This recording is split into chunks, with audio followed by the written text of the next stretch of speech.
All right, you are now live on Facebook. All right. Welcome everybody to this meeting on March 7th. First order of business is approval of the minutes for the February 21st, 2022 meeting. Move to approve. Second. We have a motion and a second. All those in favor say aye. Aye. Aye. Opposed? Any questions? All right, moving on.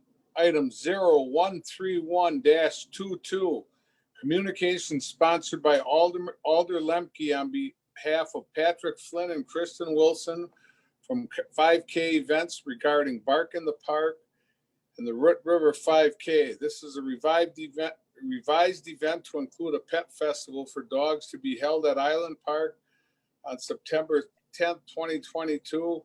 The recommendation of the Board of Parks, Recreation, and Cultural Services was to approve the communication from Patrick Flynn and Kristen Wilson. I believe applicable fees to be determined by Park and Recreation Administration, and I believe Tom Molbeck is here to speak to this. Yes, this event is coming to your committee because of the dog ordinance that is within the Island Park. We've had other events that we were able to allow animals in to the parks for different activities. We're doing the same with this one. The area that the dogs will be in would be, if you can imagine, being in Island Park and being at the pavilion and facing the opposite direction of the ball diamonds. There's that big grass area there. That's where the dogs will be there to do demonstrations and be on show for that event. So we're looking for you to pass on your approval for the dogs to be allowed to be at that event on that particular day. Okay, any questions from any other committee members? Alder Peterson. Yes, thank you, Mr. Mobeck. Are they restricted to that area? Or are they going to be able to go towards the bike path by the river? They are restricted in that area. However, with the 5K events run that day, I should remind you that any park that has our bike path or walking path hard surface, dogs can be on that walkway and 10 feet on either side. So some of the participants in the race could have a dog with them. Yes, on a leash. Thank you very much. Alder Caprillion. Thank you. Could you clarify what you mean dogs can be for show? Is this to bring awareness for adoption, or is this like a dog show? I mean, I understand it's a run, but. Yeah, there's, these were two separate events, and then somehow or another they came together knowing that they were on the same day. They thought it would be a great way to combine the two. I don't have the list of all the different things that will be going on in the area that the dogs will be, but I know that they're going to do some, they're going to try to get the police department involved with the canine and some other things that I thought they said something about trying to get the health department in with licensing and those type of things. So I don't have the list all in front of me, but it was a very positive show on that side with the dogs. So this, just for clarification, sorry, Chair, if I can continue. Yep. Okay, so it's really just to bring awareness and resources for those who have pets, to showcase pets, and just if they're trying to bring in the Department of Health, just anything that encirculates pets. So that's what it sounds like, right? Yes, correct. Okay, thank you. Any other questions? Well, with that, I would accept the motion on this. Motion to approve. Motion, do we have a second? Second. A motion and a second. All those in favor say aye. Aye. Aye. Opposed? No. Moving on. Good luck with that, Tom. Thank you. Thanks. Thanks. All right. Moving on. Item 013022. Communication requesting to adopt ordinance number 0002-22, Public Safety and Licensing Annual Training. I believe Noah is going to speak to this. Sure, Aldrich Cole. So last week, the committee voted to hold these annual meetings, these trainings every year whenever a new committee is selected. So this ordinance allows us to do that. If you approve the ordinance, the first meeting of the committee every April following the organizational meeting of the Common Council would be a training session. And then the chair would be allowed to add any additional items of committee business to that agenda at his or her discretion. Alder Peterson. Yes, I mean, it sounds pretty straightforward and I really don't have a problem with it. I just tried to click on the link and it brought me nowhere to look at this ahead of time. So I'm just curious to see the actual language. I'm trying to click on a link right now. It says this record is currently unavailable.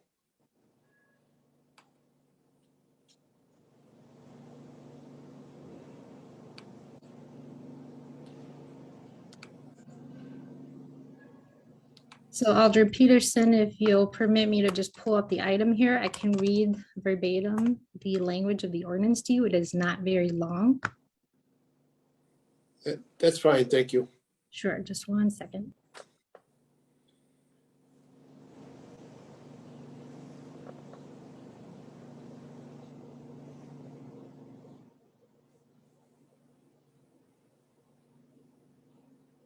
Was anybody else able to get it? Okay, so the actual language of the ordinance, which would be in section 2-97 of the ordinance, would state, at its first meeting following the Common Council's organizational meeting in April of each year, the Public Safety and Licensing Committee shall convene for the purpose of participating in an annual training to be conducted by the Office of the City Attorney. The chair may, at the chair's discretion, allow additional items of committee business to be added to the agenda. That is it. Thank you very much. Any other questions on this item? Okay, I would, all Move to approve. right. Second. We have a motion and a second. Any questions on this? All those in favor say aye. Aye. Aye. Opposed? No. All right, moving on. Item 0067-22, communication submitting a renewal application for a scooter business, Bird Rides, doing business as Bird, located at 406 Broadway Avenue, Unit 369, Austin Marchand, owner. So, anything we have to speak to this item on or no? I believe Trevor Young is here to speak on the item specifically, but it is a renewal application. Okay, I know we discussed this at length last year. Go ahead, Trevor.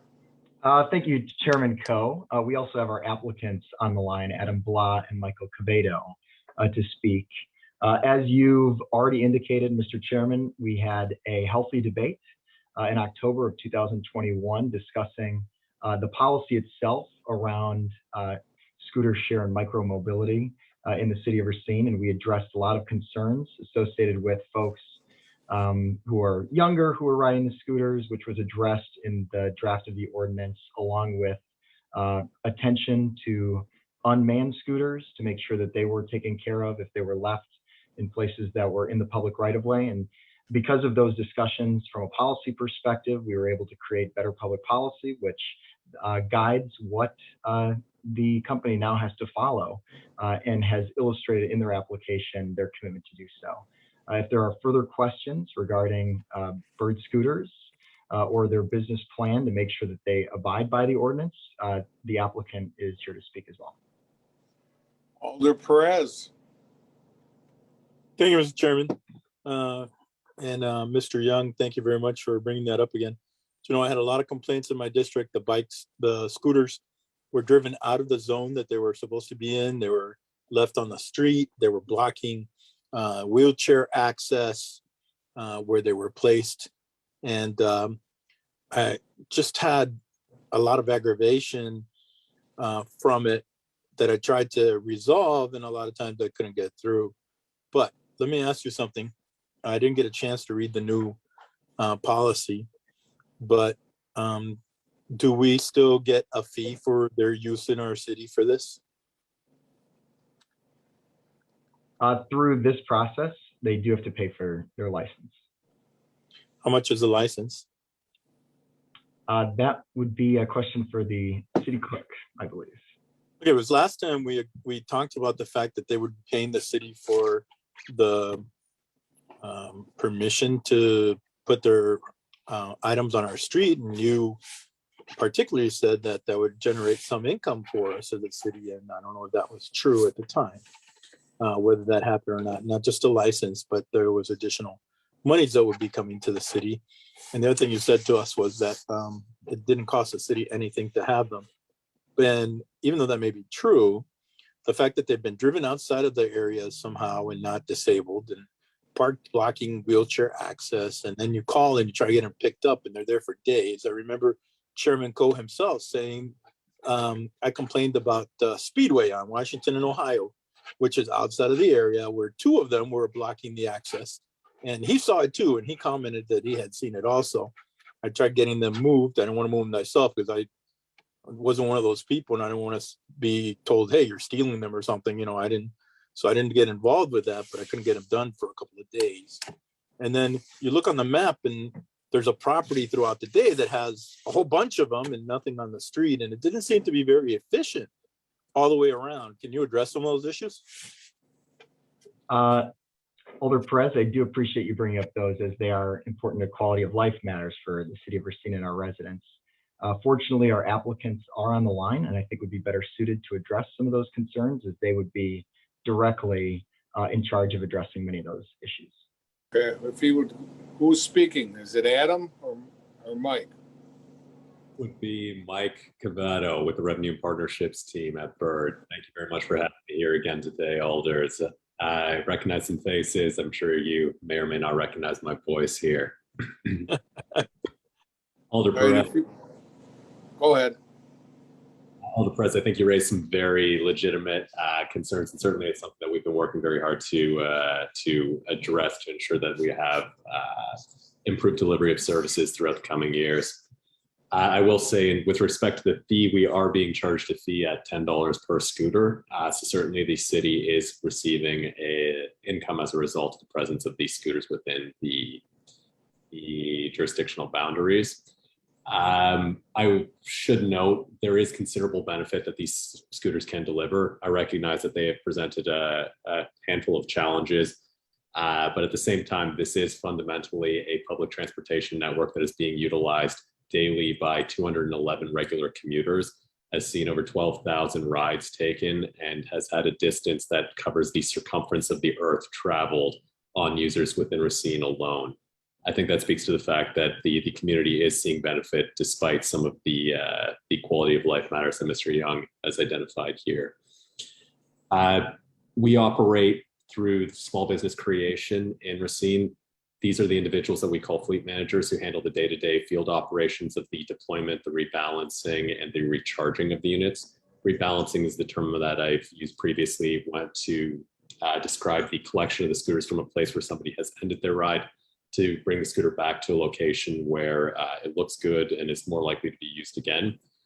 We have continued to kind of develop that model within Racine and brought on some additional fleet managers, which I believe should address many of the concerns that you've raised here. Certainly, I have every expectation that you will not have the same types of experiences as you may have had during your first year of operation, simply because as the community continues to adapt to the presence of these units, you won't run into the same challenges. One of the challenges that I saw was I never saw an adult riding one. And all I saw was kids on them, wondering whose credit card they were using and how they got access to it, and riding them down the street in a kind of a wild manner, actually in the street, on the sidewalk, back and forth, and causing a little bit of trouble every time I saw one. Granted, I didn't see a lot of them in town being used that way, but the ones that I did see were being used that way. And that concerns me that it's creating a safety issue with kids running the bikes into the scooters, excuse me, into the street. A lot of people don't realize that it doesn't make any noise. So you don't know that there's actually somebody there. And all of a sudden you have two kids on a scooter in front of you. And you're like, whoa, where did that come from? And that did happen to me. So that really created a fear for me, a safety fear that, first of all, I don't want to run over a kid, but then thinking, how did the kid get on the scooter? Whose credit card was he using? How, because you're supposed to be 18 and over, correct? And it was just kind of a challenge, and it really was not satisfied with what I was seeing. It really challenged me to keep my patience and my voice under control. And I'm usually not one to lose it. So that was what I found very disturbing. Can you comment on that, sir? Absolutely. I absolutely agree with you. We do want our riders to be 18 plus. It's actually something that was identified by the city relatively early on. I think the experiences that you're describing probably happened very shortly after the launch. Since then, we implemented our driver's license verification feature, meaning that our users are required to submit a photo of a valid driver's license or state ID in order to be able to gain access to the system. I would imagine as time progressed, you probably did not see the same kind of instances. When things are new and people are fresh to the experience, they may attempt to skirt the laws, which is why we implemented this feature. One of the reasons why we don't automatically default to turning it on is that it tends to discriminate against certain populations that might not have access to a driver's license. And we want this to be a public transportation option that can be as accessible to the broadest range of the population as possible. For that reason, we typically engage in a campaign fashion with ID checks. However, at the request of Racine, since June, we have had it as an ongoing feature. What do you mean by that? They have to have an ID check or not have an ID check? They must have an ID check. Yes, they must submit a valid photo ID in order to actually be able to gain access to the scooters.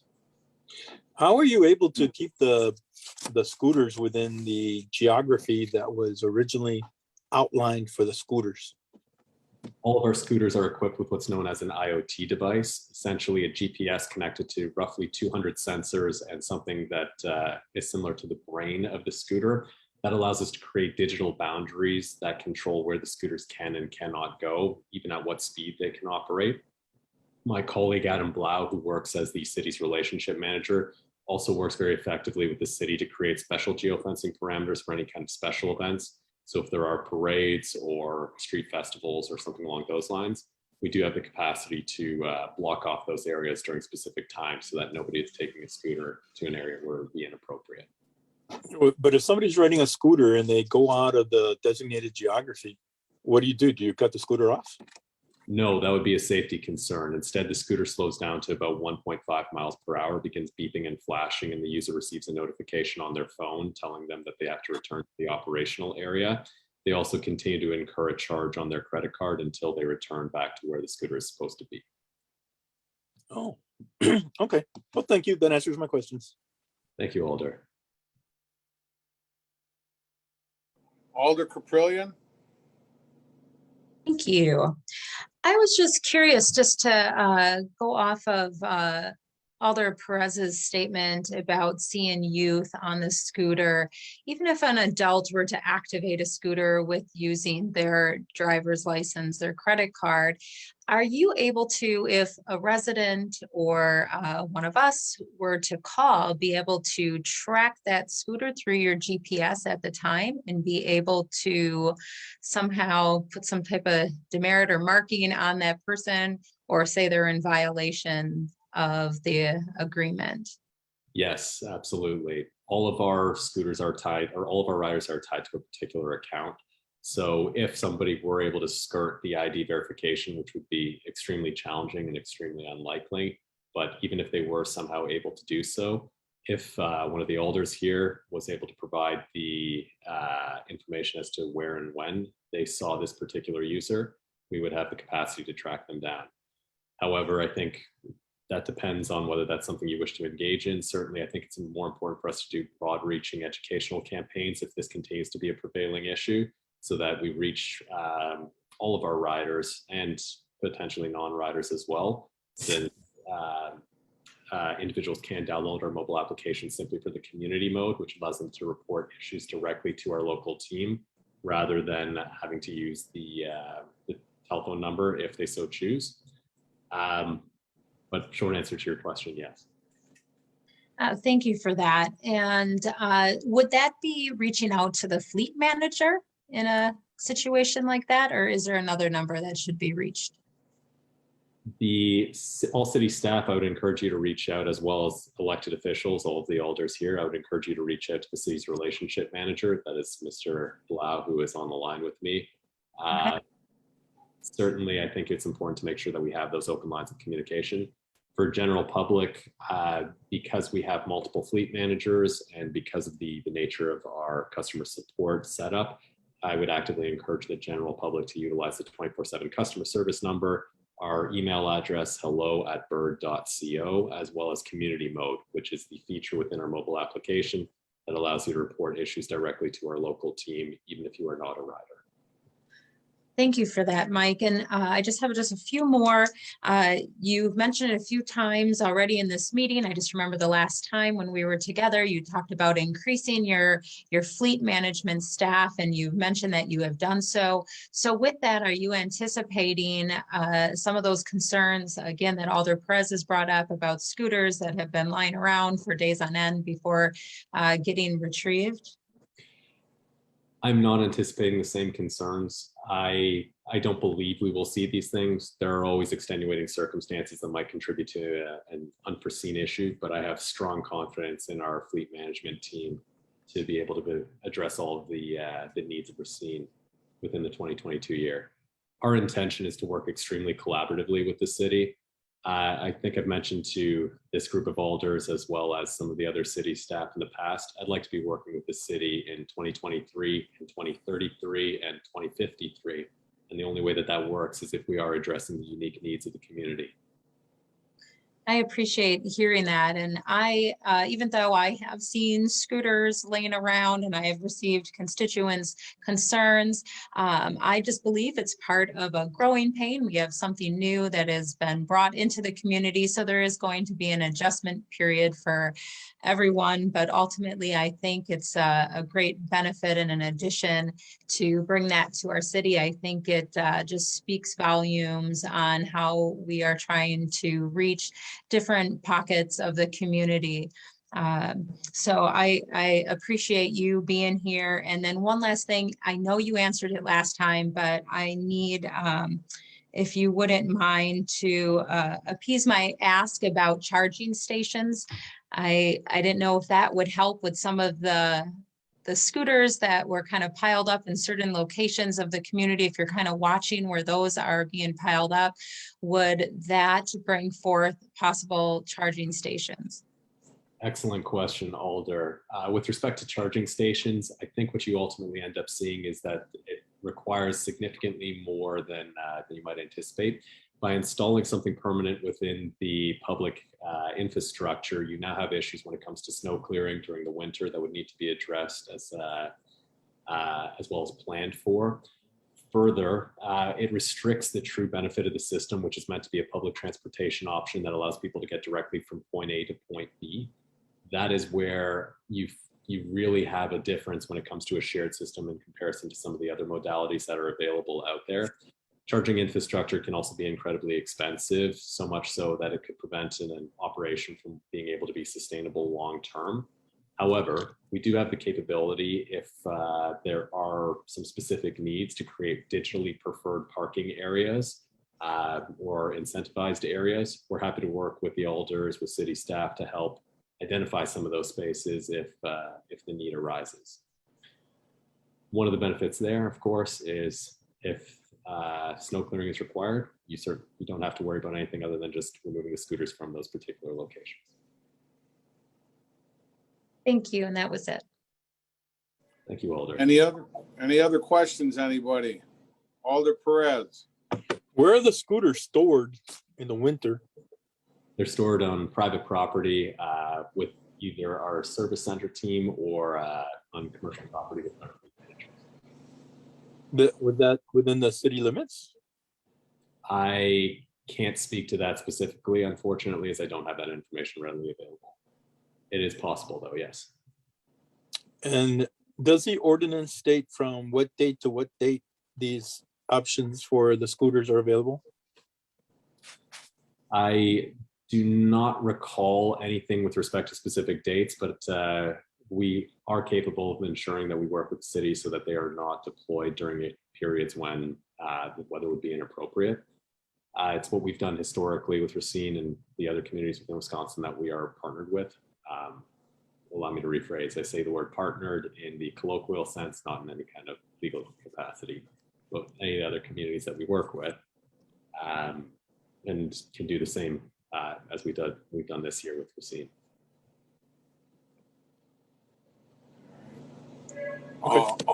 Alder Peterson. Yeah, quick question. Are we gonna be getting a newer model scooter this year? Or are we gonna be having the same scooters we had last year? I believe during the early days, you'll see the same model of scooter as previously. However, our intention is to continue to roll out our newer models as time progresses. So I'm hoping that throughout 2022, you'll start to see a shift over to some of the other models. Thank you. My pleasure. Any further questions? All right, with that, I would accept the motion to approve, I would think. Move to approve. We have a motion. Do we have a second? Second. We have a motion and a second. All those in favor say aye. Aye. Aye. Opposed? All right, you got this. Good luck, guys. Thank you, Alders. Appreciate it. Next item of business, 013722, communications submitting a new application for a 2022-2023 quadricycle business. ATM Financial Services LLC, doing business as Carriage House Pedal Tours, located at 220 State Street. Agent Doug Nicholson, First District. Is Doug on? Yes. All right. First off, do we have to swear the applicant in for this? I would recommend. Okay, if you would please do this. Doug, if you could raise your right hand, please. Do you swear to tell the truth, the whole truth, and nothing but the truth to help you God? Yes. In the interest of an orderly meeting, please do not speak or comment unless and until you have been called upon by the chair. When you do have the floor, when you do not have the floor, please mute yourself. Now, please tell the committee about your quadricycle business and what this committee needs to know in deciding whether to approve or deny your application.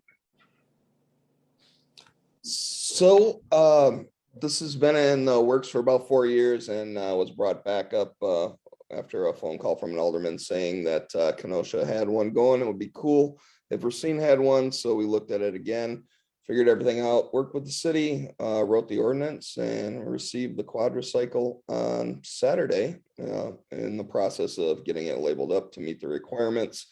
I've already submitted the insurance as well as the certificate of inspection from the mechanic to the city. And we're just kind of looking forward to getting this thing on the road. Plan on debuting it during the St. Patty's Day Parade. Any questions from any of the alders? I know this was discussed at length last year.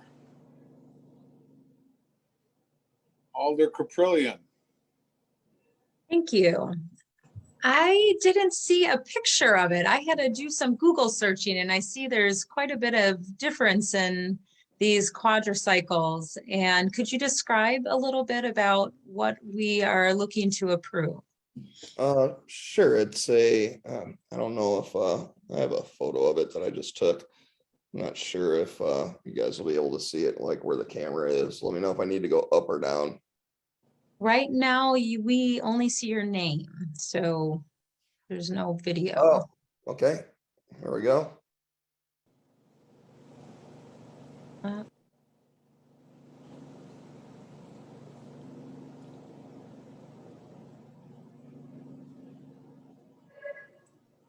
right. Sorry, I'm new to this. Oh, there we go. So that is the commercial quadricycle. So there are 12 seats on each side with a bench seat on the back.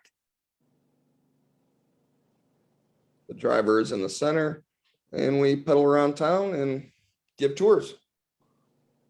Thank you for showing that. That does not look like any of the ones I Googled today. So I just had a few questions for you.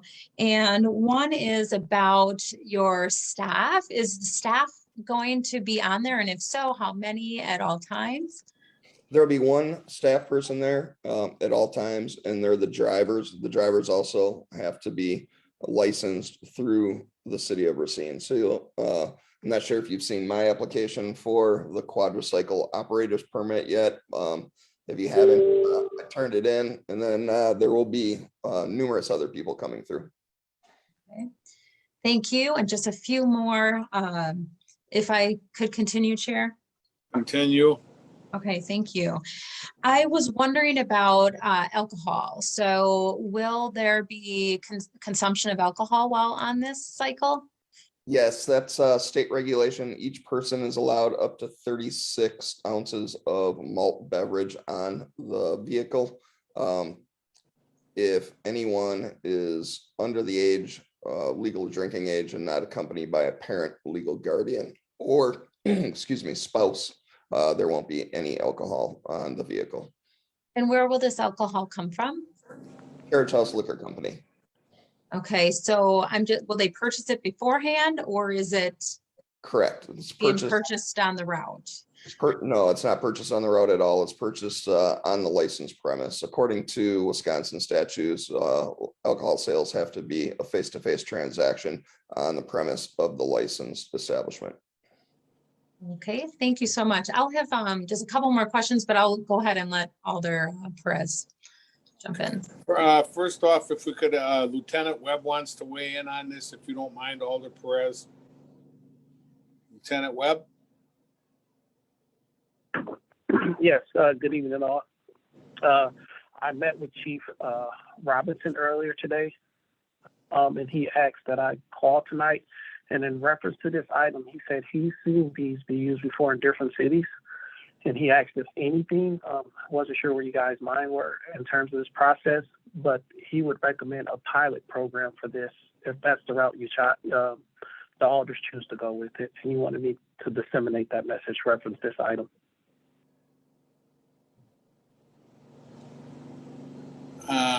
I guess I would ask, what do you mean? I mean, we discussed this at length last year, and we approved this thing, and this is just a new one for this year. So I don't know if you want to expand on, what do you mean pilot program, or, because this wasn't discussed last year when we voted on this. And on the chief's behalf, he wasn't here. So he was just going over you guys' agenda. And that was one of the things that came up. So if you guys have already approved it prior, then I think what he was thinking is if you guys were looking to implement this into the city, to do it as a pilot program first, not knowing that it was approved last year already.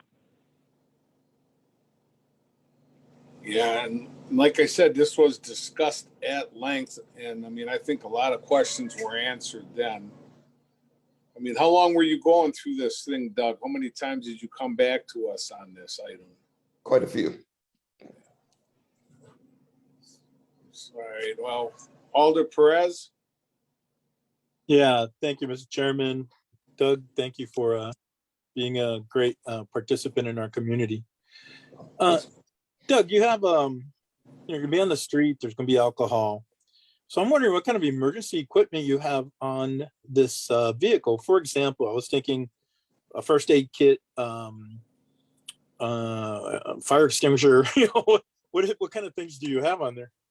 Definitely a first aid kit. We'll be also having a fire extinguisher. I'll be putting one of those on there. The first aid kit's already on the bike. And then we have an employee there to control the to control the tours, the people, the peddlers, make sure they have a good time without getting out of control. Is your employee that's going to be on site first aid trained? No, I haven't really thought about that, but we can certainly go over and do some basic first aid training with them. That's a great idea. Yeah, I would appreciate that, because if you're going to be moving this thing down the street and there's cars all the way around you and there's going to be alcohol on the vehicle, it presents all kinds of issues to me. And I know, as Chairman Coe said, we talked about this a lot last year, but those issues are the kind of issues that are important to me.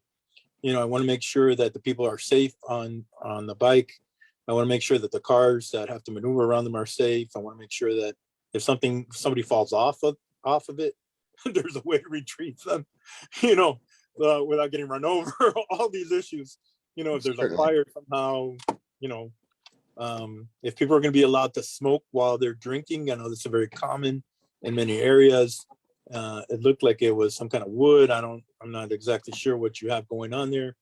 So those are the kind of issues that I think need to be addressed, and can be addressed informally. You can just say, hey, no smoking on the thing. But if you're going to permit that, most people, only drink when they smoke, or only smoke when they drink. I've heard a lot.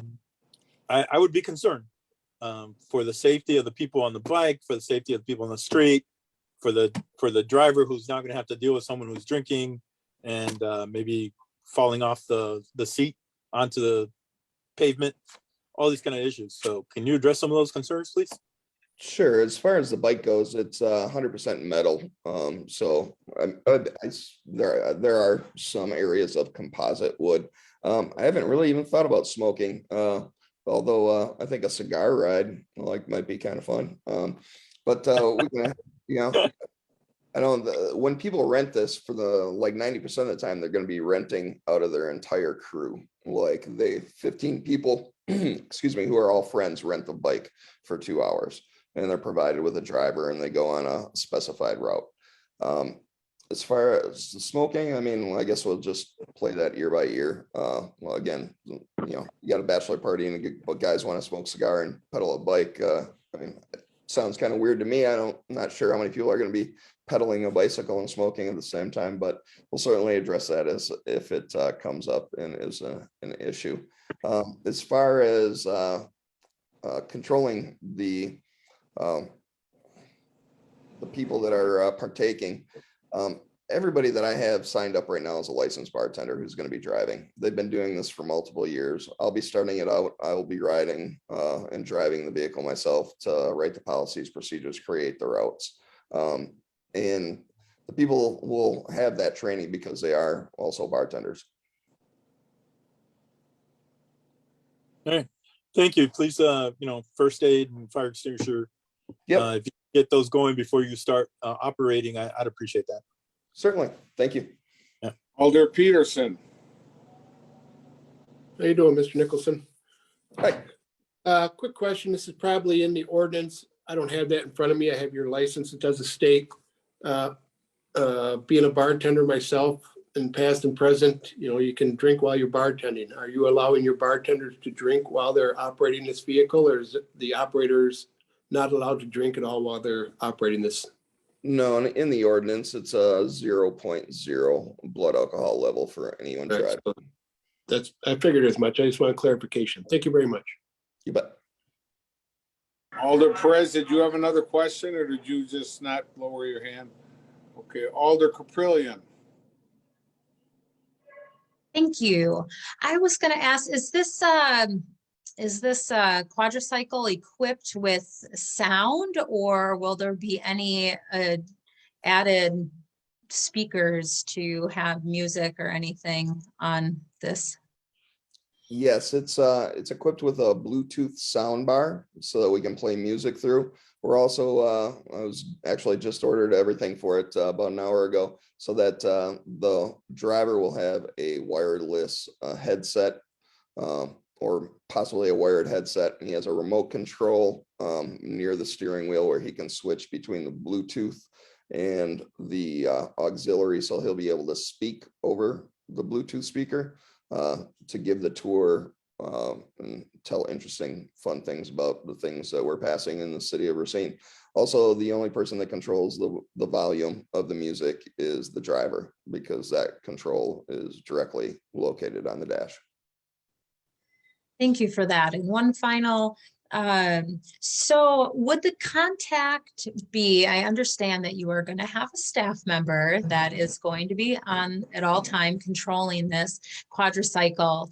But if someone were to witness something along the route that's not police related, but it is a cause of concern, who is going to be the point contact, or would we direct them to call the carriage house, or what is going to be out there for the public to be able to address concerns? The phone number is on the side of the vehicle, along with the name of the vehicle with a specific number relating to that vehicle. So they can call that phone number, which is going to be carriage house, directly and speak with the manager. Thank you. Okay, any other questions?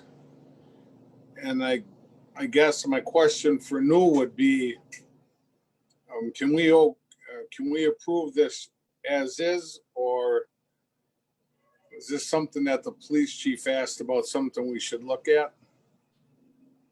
So Lieutenant Webb raised the issue of a pilot program. Unfortunately, you can't do that. Once the ordinance is passed, it did not allow for a pilot program. The ordinance specifically states that once you grant the license, you do have to have a due process hearing to take away the license. So you can't do a pilot program at this point. The proper time to discuss that would have been during the time the ordinance was being passed. With respect to passing the application, yes, everything looks like it's in order. It's like anything else. For example, an alcohol license, the committee can approve the license today. It would go to council next week. However, the license would not get issued until all of the departments have signed off. So there still has to be an inspection done by the police department. So that will be done between now and the next meeting, hopefully. So any other questions from the committee members? Okay. Move to approve. All right, we have a motion to approve. Do we have a second? Second. We have a motion and a second. Any questions? All those in favor say aye. Aye. Aye. Opposed? Good luck, Doug. All right, thank you very much. Appreciate it. All right, talk to you soon. All right, moving on. 0092-22, communication submitting an application for a Class A retail fermented malt beverage and intoxicating liquor license for Georgetown AM Inc. doing business as Georgetown Market, located at 3710 Meacham Road. Susie Dower, agent, 14th District. We have Susie online. Yes. All right, No, could you swear the applicant in, please? Yes, Alder Cole. Ms. Dower, if you could raise your right hand, please. Do you swear to tell the truth, the whole truth, and nothing but the truth, so help you God? Yes. I'm sorry, there's a little bit of is that just Yes. on my end? Yes. Okay, there we go. Thank you. So your application is before the committee today. You will have an opportunity to speak on it. There's still an echo. Is that just me hearing it? Okay, thank you for pausing or muting yourself. Okay, you will have an opportunity to speak on the license application. After that, the committee will hear the summary of the Good Neighbors report. I'm sorry, the Good Neighbors report does not actually apply to this type of license, so I'll go ahead and skip that part. The chair will then check to see if any members of the audience wishes to speak for or against the license application. In the interest of an orderly meeting, please do not speak or comment unless or until you have been called upon by the chair. When you do not have the floor, please mute yourself. Now, please tell this committee about your business and what they should know in deciding whether to grant the license. This is just a convenience store selling liquor and tobacco.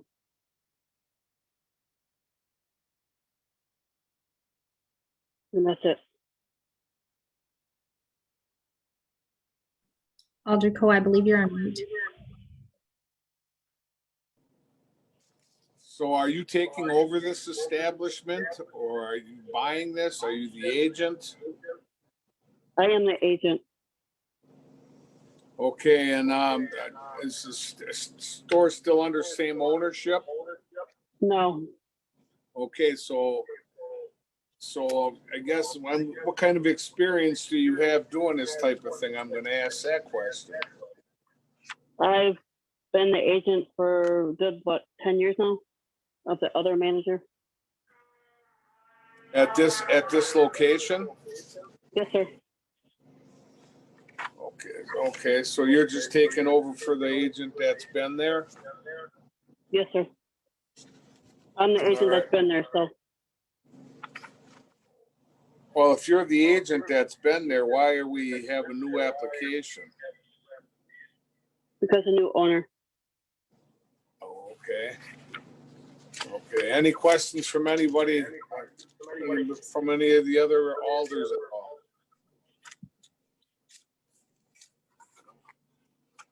What are your hours there? Are they, anything changing there? No. No, sir. Okay, and I know I haven't heard of any problems with this location whatsoever. So, any questions from any of the committee members?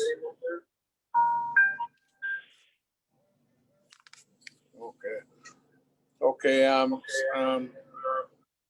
well, we have a Sergeant Robinson with his hand raised, so if Sergeant Robinson could speak.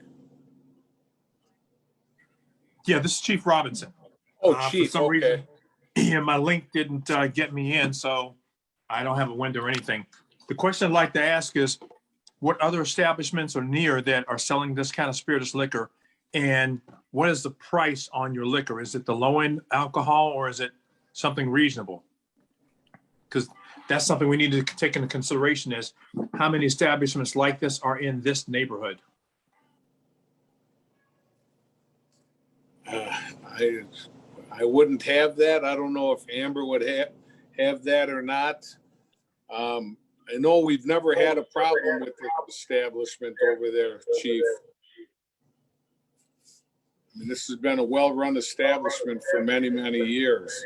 Yeah, but what I want to go on record is I'm not in favor of a organization that's selling low-priced, high alcoholic content in neighborhoods of color. I don't think we can control what type of liquor they can sell. Maybe New could speak to that. Actually, if the committee were to approve the license, it could be with certain reasonable conditions. If there is a good reason to ban certain types of alcohol versus other types of alcohol, that can be done and it has been done in the past. But there would have to be, like I said, it would have to be reasonable. So it depends on what the reasoning is, what the alcohol is, if it's narrowly tailored. And Chief, the only reason I say this is because this place has been there for, I can't even think how long, and I don't recall. I've been doing this off and on for 20 years, and I don't recall this place ever having any type of issues at all. But if I heard you correctly, this is a new licensee in the same location. Yeah, it's a new owner, but we have the Right. same agent that's been there for 10 years running the store. Well, my warning stands. Well, I understand it. Any other committee members want to weigh in on this?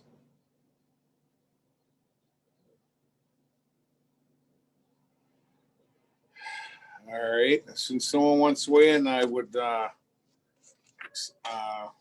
get a recommendation from the committee what they want to do.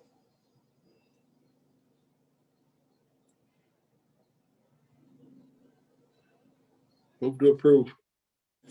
We have a motion to approve. Do we have a second? Do we have a second? Second. All right, we have a motion and a second. All those in favor say aye. Aye. Aye. Opposed? All right, This passes, chief. I'm sorry we couldn't get what you wanted out of this. But this is something that could be discussed at future meetings. This with new applicants and stuff possibly. Thank you. All right. Moving on. Item 0094-22, communication submitting an application for a Class A fermented malt beverage. Shri Shadi Barami Incorporated, doing business as Matranga's Supermarket, located at 1200 Villa Street. Yes, Patel, agent, First District. Mr. Patel, is Mr. Patel on? Yes. All right, Newell, would you like to swear the applicant in, please? I can do that, Alder Cole. Mr. Patel, would you please raise your right hand? Do you swear to tell the truth, the whole truth, and nothing but the truth, so help you God? Yes, ma'am. Thank you. Your application is before the committee today. You will have an opportunity to speak on it. The committee may ask some additional questions of you. After that, the chair will check to see if any members of the audience wishes to speak for or against the license application. In the interest of an orderly meeting, please do not speak or comment unless and until you have been called upon by the chair. When you do not have the floor, please mute yourself. Now, please tell this committee about your business and what they should know in deciding whether to grant your license. So this has been the local grocery store for, I would say, about 100 years. We're just taking over existing business and hopefully bringing it back to its former glory. Okay, Mr. Patel, could you tell us what kind of experience you have with this establishment and what are your plans for this business? Yes. For the store? So for the past almost 3 years, I've been running Oddfellows Food and Liquor, which is located at 821 Main Street. So just up the road from Matranga Supermarket. And before that, I worked in my family's grocery stores and convenience stores for the last, I would say, about 10 years. So our goal and plan for this business is to go in, clean it up, and just provide a nice, safe environment for the local people that come and get their groceries every month. All right, Alder Peterson. Yes. Are you presently serving hard liquor at this time, or is this something new for you? So we're not actually applying for a hard liquor at this location, but yes, at our Oddfellows Food and Liquor location, we do sell hard liquor, but at Matranga's, we are only going to be selling beer. Just malt beverages. Just malt beverages. Yes, sir. It's right Thank by you. St. Catherine's over there. So Yeah, I know. That's why I just want to get clarification on that. Thank you. Yep, and he's been running Oddfellows for the last 3 years, and I haven't had any kind of problems with the store or anything around there. So, any other questions from anybody? All right, I guess I would entertain a motion. Vote to approve. We have a motion. Do we have a second? Second. We have a motion and a second. All those in favor say aye. Aye. Aye. Opposed? Good luck, Mr. Patel. Thank you, sir. You guys have a lovely evening. Moving on, 012022, communication submitting an application for a Class B retail fermented malt beverage and intoxicating liquor license for Mr. Cool Sports Bar LLC, doing business as Mr. Cool Sports Bar, located at 1330 Washington Avenue. Donna Elise Pashin, agent, 3rd District. Yes, Okay. Could you swear the applicant in, please? No. Yes, Alder Cole. Mrs. Passion, if you could raise your right hand, please. Do you swear to tell the truth, the whole truth, and nothing but the truth, so help you God? I do. Thank you. Your application is before the committee today. You will have an opportunity to speak on it. After that, the chair will read the summary of the Good Neighbors Report, and the committee may ask some additional questions of you. The chair will also check to see if any members of the audience wishes to speak for or against the license application. In the interest of an orderly meeting, please do not speak or comment unless and until you have been called upon by the chair. When you do not have the floor, please mute yourself. Now, please tell this committee about your business and what they should know in deciding whether to grant your license application. We are Mr. Cool's LLC. We run, it's a bar that we recently purchased. I'm invested in the neighborhood. I own the pet parlor of Racine across the street from it, have several properties in Uptown, and just looking to keep Mr. Cool's like it has been for the past few decades. Okay, so what kind of experience do you, it doesn't show you have any tavern experience or alcohol experience at all here. And I have concerns because in the past, it hasn't been operated. Your hours, you want to open from 7 a.m. to 2 p.m. and or 7 a.m. to 2 a.m. and 7 a.m. to 2:30 a.m. on the weekends. And I just don't know who's going to be watching the place. You're going to have a manager on duty all these hours, because Mr. Cool's wasn't open anywhere near that amount of hours. But they used to be many years ago, and they had a lot of problems. And then over the years, they were a very good run business, but they weren't open that long. So I have some huge concerns about the hours of operation. I do have my LLC manager here with me, and I also have the manager who's going to be running Mr. Cool's for me. All right. I'd like to see how they're going to address this, because like I said, I have concerns, being open that many hours. I mean, how are you going to control the people if it gets out of hand and stuff like that? Hi, Alder. My name is Tom Passion. I am the manager for Mr. Cool's Sports Bar LLC. The main reason we put the hours at 7 to 2 a.m. and 7 to 2:30 on Fridays and Saturdays was strictly because in order to be open longer, we would have to restart the process. But if we put those hours, we can always close earlier or open later.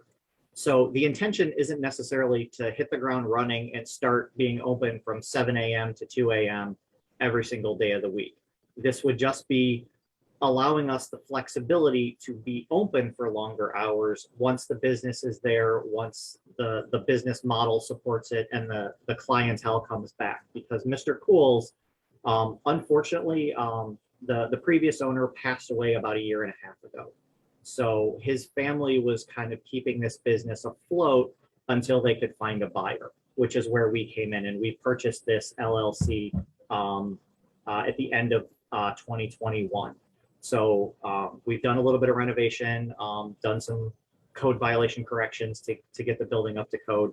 But from the standpoint of how long we'll be open and how many hours per week that will be open, we are absolutely not looking to be open 60 hours, a week and have people coming and going. We will have either professional third party or professionally trained in-house security working the door. We do have full security cameras, both inside and out. We personally, Donna, Elise, her middle name is Elise, that's what she goes by. She's my wife, and we own 7 buildings here in Uptown. We could not possibly be more heavily invested in Uptown and seeing Uptown be a nice quality place to shop, to live, to do business. So if that helps offset any of that. We also have Yolanda Yogi here, who is going to be the day-to-day manager of Mr. Cool's, and she can speak on more of the policies in dealing with crowds and customers and things like that. I mean, are you guys going to be serving any food at this place?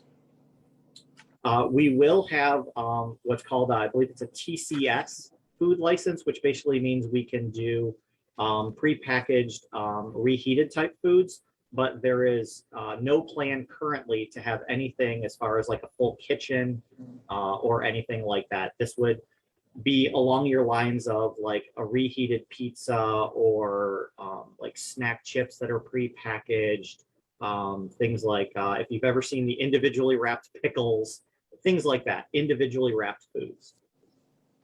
Well, like I said, I still have a problem being open that many hours, but we're going to see if there's any questions from any of the committee members. Alder Caprillion. Thank you. first of all, whoever filled out this application, the handwriting is impeccable, by the way, but Thank you. it's, I want to just, you mentioned about having professional security. Now, was that to the intentions to have professional security during all open business hours? Yes. So whether it's daytime or nighttime, we envision having basically like a doorman. So somebody who's working crowd control, who can check IDs and do that. And we haven't really solidified whether that would actually be an outside company that we hire to do that, or if it would be an in-house employee that just goes through training and has certification.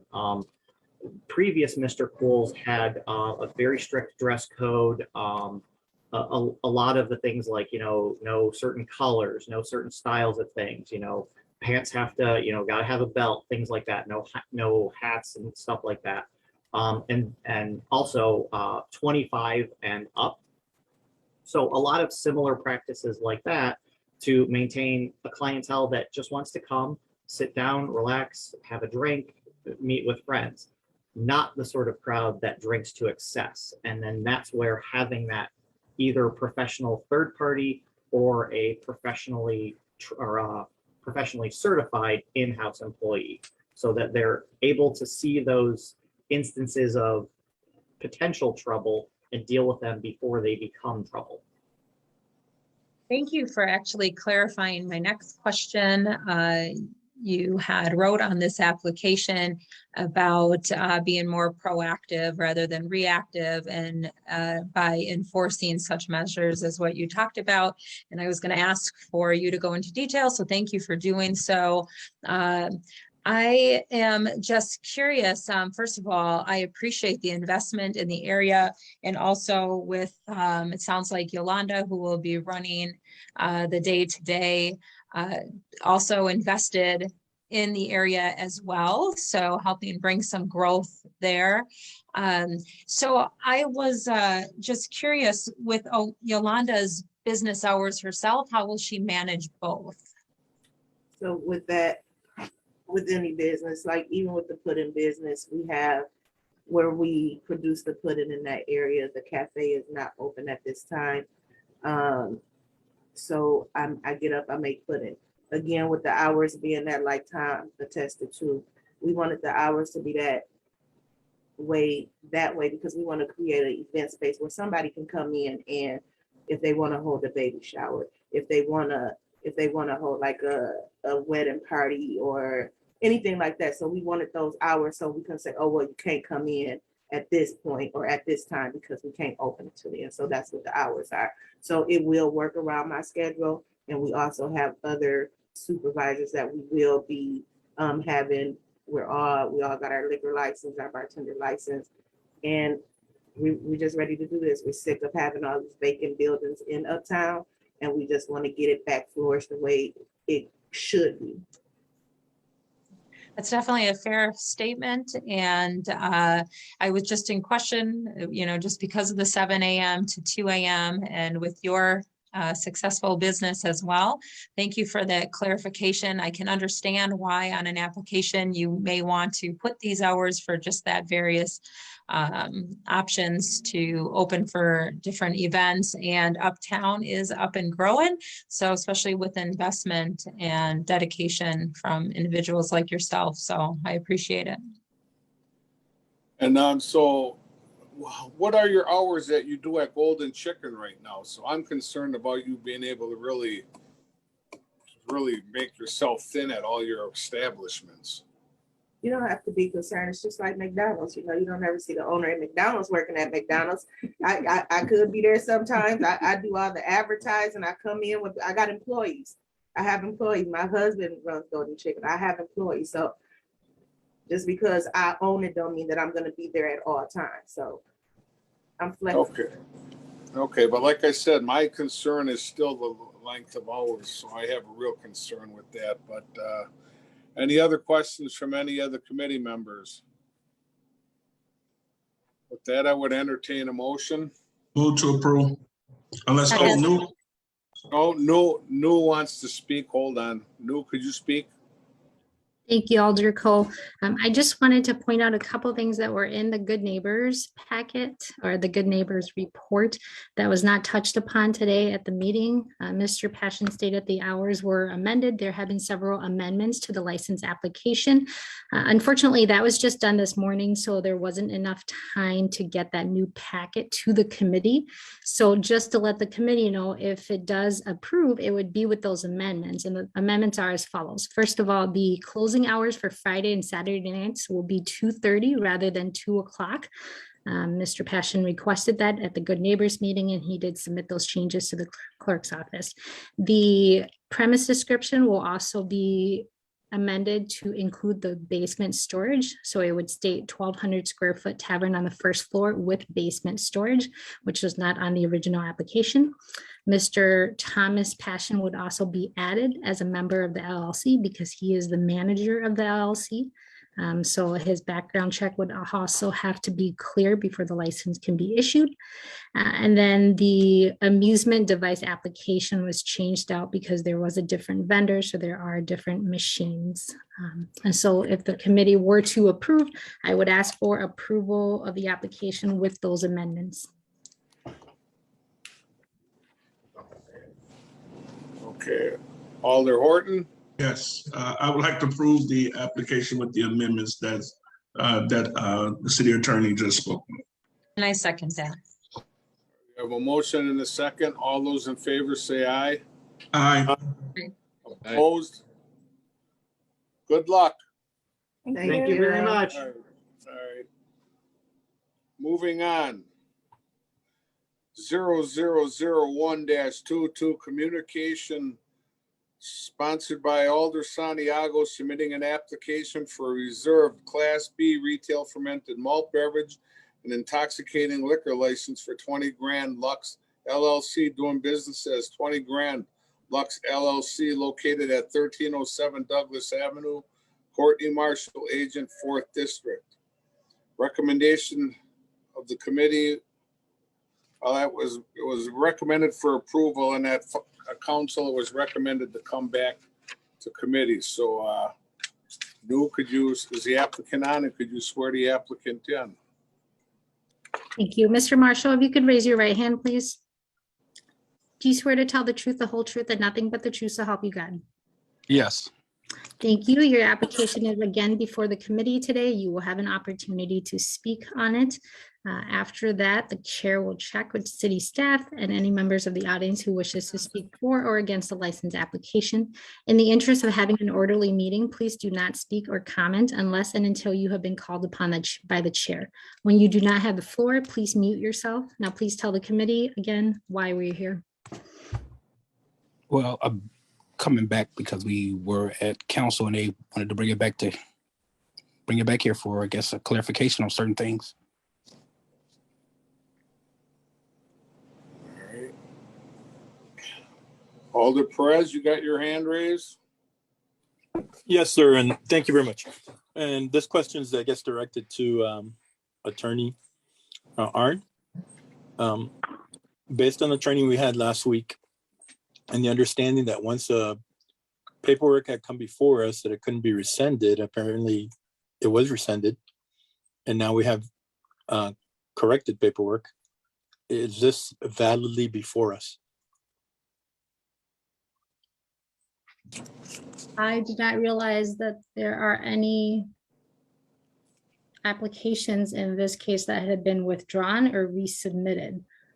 So perhaps the city clerk can speak on that before I answer the question. It looks to me like the same application, but perhaps I'm mistaken. I speak. Yes, go ahead, Amber. Thank you. We did not receive a new application for this. This is the same application as before from the first turning it in. Thank you.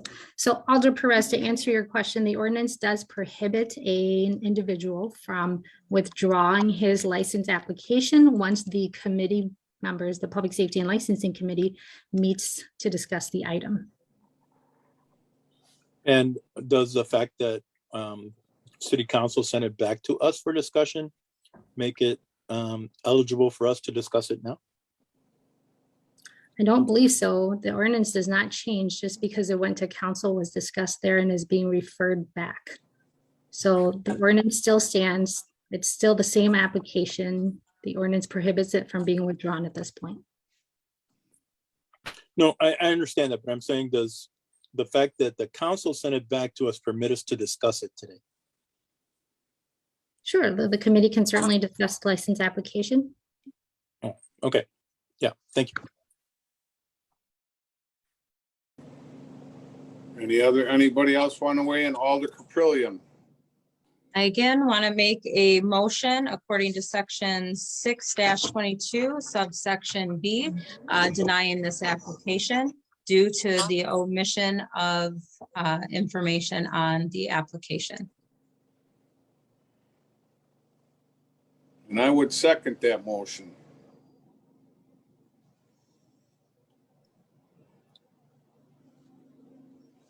Is there any other questions from the committee members? Alder Perez.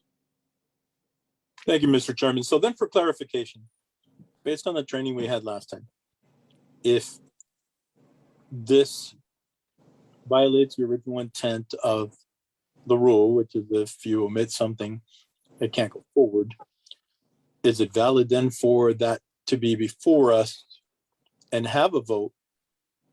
I mean, can we overrule that based on the training we had last week? Or Attorney Arn, can you clarify that for us, please?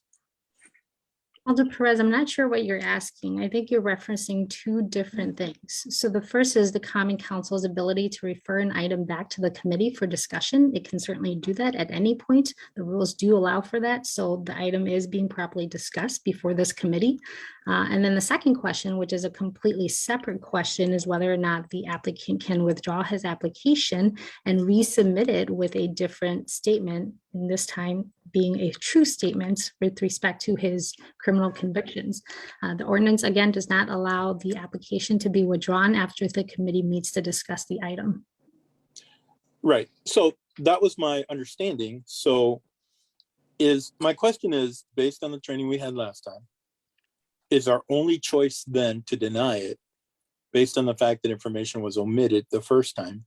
Or can we overrule that and come up with something different than what's been currently recommended?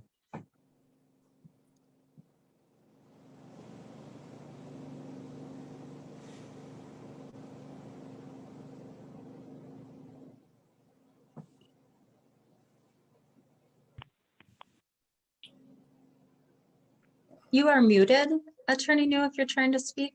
Thank you so much. Thanks. I'm sorry, I was in the middle. I apologize. I was in the middle of a long sentence and now I've forgotten what the question is.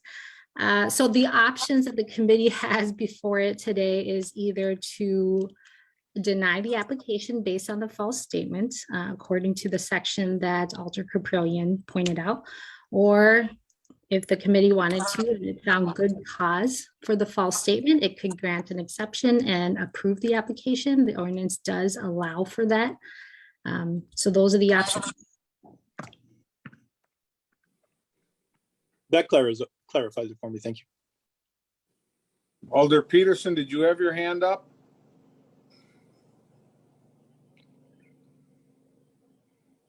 Yes, sorry about that. I took it down, but yeah, I do have a question.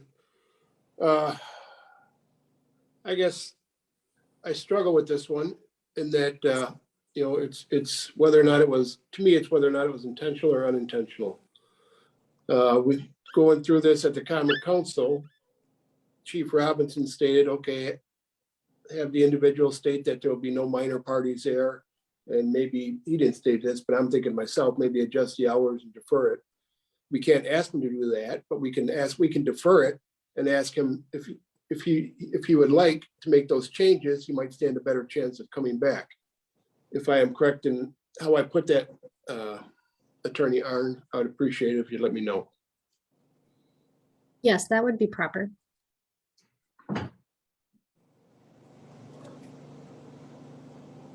Well, I still have a problem with the statement that was made because, as I stated a couple weeks ago, that he remembered stuff back to 2001, but forgot something from 2019 where there was a conviction.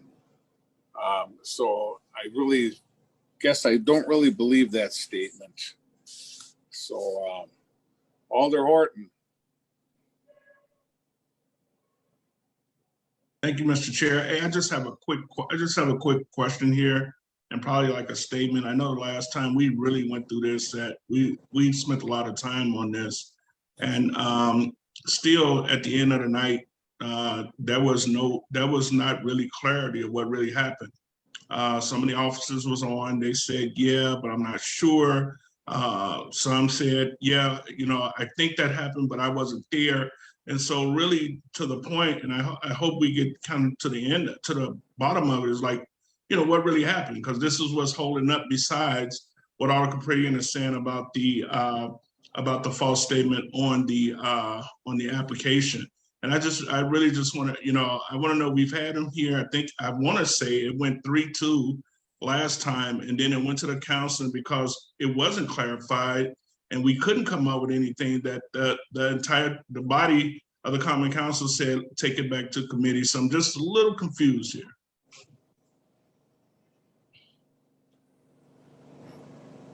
Alder Kaprielian. Thank you. I would like to just follow the words of the ordinance, and I don't want to be in the position where I have to question and place any type of judgment or end this applicant of why they may or may not, whether they forgot or did not forget, because I think that puts us in a position where when another applicant comes and they said that they forgot, we're like, no, you didn't. Well, why are you saying that for one applicant and not the other? The application, as we saw through the training and heard, it is a very clear form, and it states the consequences if it is not filled out fully, and we have to just trust it within that process. If we do not, then let's make changes to that. Thank you. Alder Perez. Thank you, Mr. Chairman. This again for Attorney Arndt. If someone is issued a ticket, is that considered an arrest, or is that considered a violation since it's a payable ticket, like a traffic infraction? Because the license application form specifically states, have you ever been convicted of any offenses? It does include municipal citations. Okay. All right. Thank you. Anything else, Alder Perez? You still have your hand up. So any other questions from the committee? So we have a motion and a second to deny this applicant.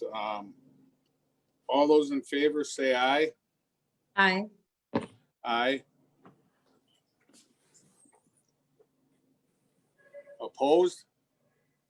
Nay. No. Nay. Stand it. All right. Moving on.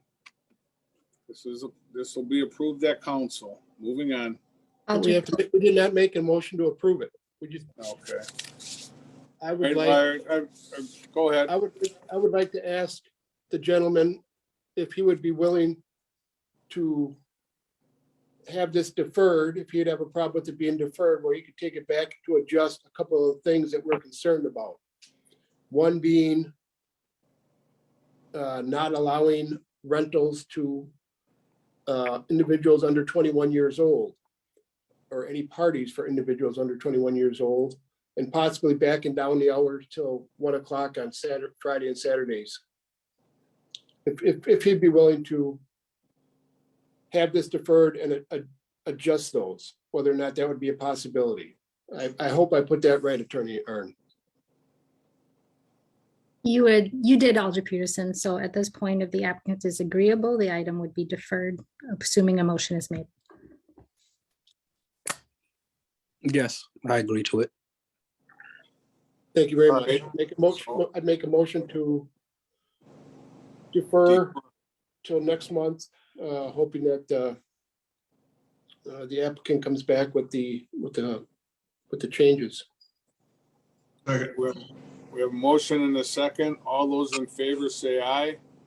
Aye. Opposed? Opposed. Opposed. All right. Sorry, we're moving on. Attorney Arn? Alder Cole, I was just going to ask Mr. Marshall to contact me so that we can work on that amendment so that he can get it submitted to the city clerk's office before the next meeting.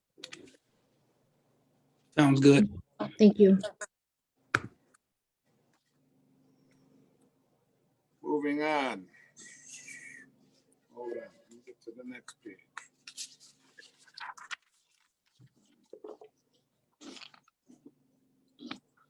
It's 009922, communication on behalf of the Public Safety and Licensing Committee requesting the appearance of Micah Tharp, agent for 509 Social Lounge located at 509 6th Street, pursuant to a formal expression of concern and also requesting consideration of rescinding the formal expression of concern.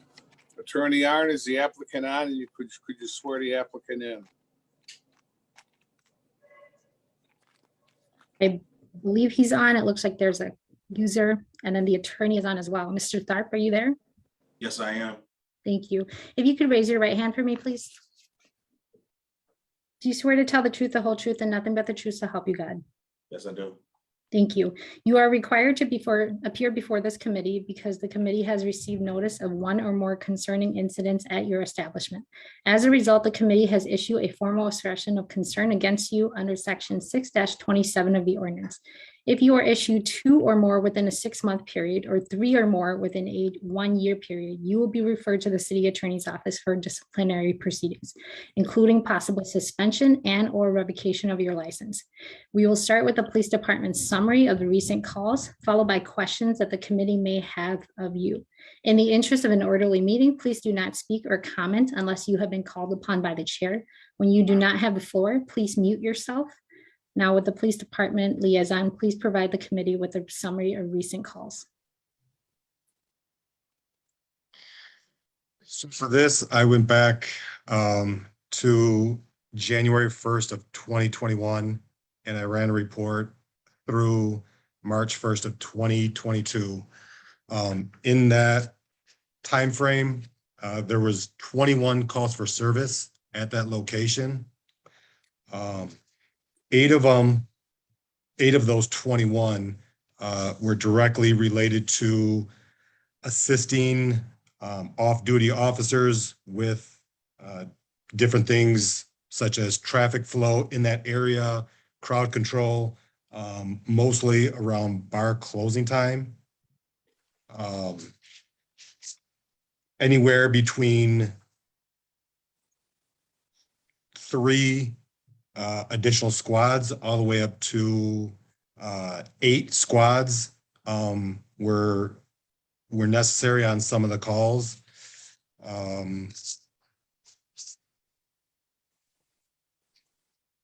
That's about the sum of that. The calls range from disorderly patrons to fights leading outside of the bar to welfare checks to assistance, like I said, with off-duty and with security.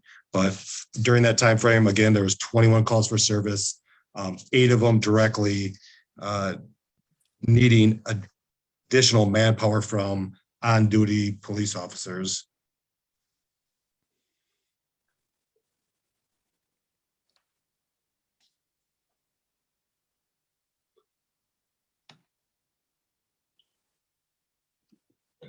Alderman Cole, I believe you're muted. Okay, so Mr. Tharp, what do you have to offer for all this different stuff? I believe it was the 26th of December, there was a shooting related to your bar. We asked about video. You had no video, so your cameras didn't work. And I know this last shooting, was something else, but I'm going to assume your cameras didn't work for this one either. And I have concerns about all the police personnel we have to have there when your bar lets out. I'm getting calls. This is also a residential. There's people that live upstairs and nobody seems to care about the residents upstairs. Windows on the businesses are constantly being broken. We can't continue to have this type of behavior. And I want to know, I guess, what can you guys do to help control this? It's not fair to the tenants that live upstairs. It's not fair to the residents of the city of Racine. So if you can go ahead, Mr. Tharp. Okay, thank you very much, Alderman Cole. This is Attorney Emilio Viegela. It's just a little, I don't know if we're on camera or not. I asked for Mr. Tharp, please. I know I wanted to introduce everyone who was in the room because you can't see us, just so you know who's in the room. So I just wanted to ask that, that the cameras be turned on. Thank you.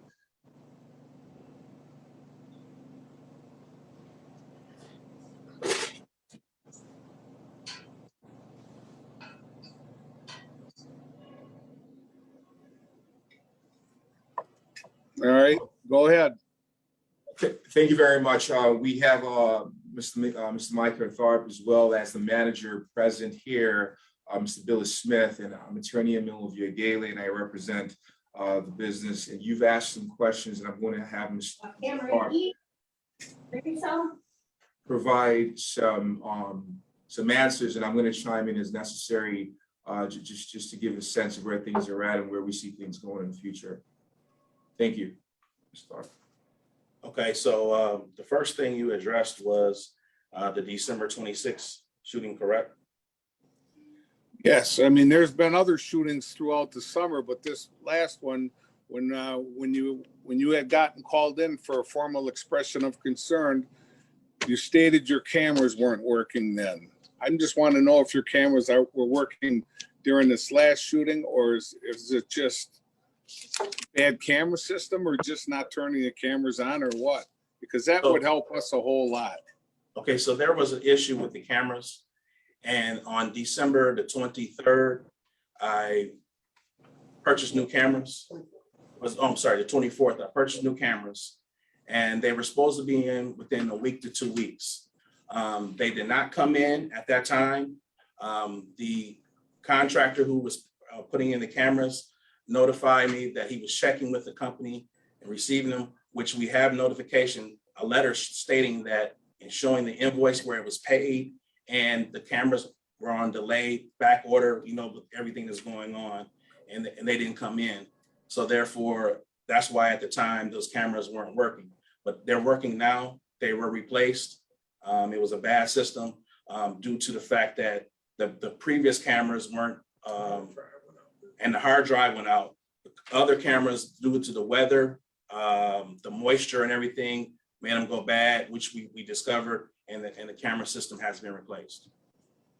Yeah, I was just trying, I know my client had sent out a receipt at some point in time. I was just trying to figure out if I could find it.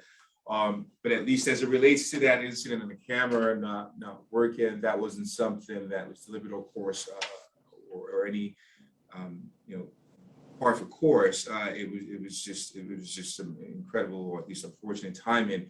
But I believe Alderman Cole had also brought up the February 13th incident. Do you want to shed some light, Mr. Tharp, on that incident? Yes, that February 13th incident did not have anything that was directly associated with the bar. Patrons were coming out of the bar that the individual was shooting at, but it didn't happen at the bar. So how is it, we're being associated with us?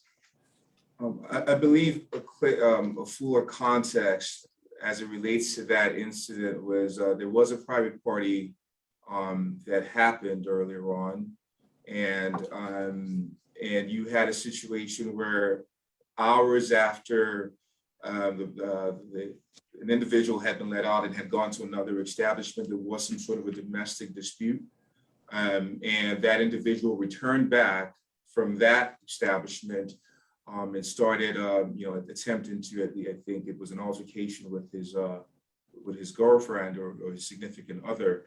And when this happened, Mr. Smith here, who was managing the establishment at the time, swung into action and actually went in and closed the back door. And I believe on the officers who arrived on scene said his actions and his heroic actions of actually running into the line of fire may have saved a lot of lives. Obviously, this was a very, very unique, weird circumstance.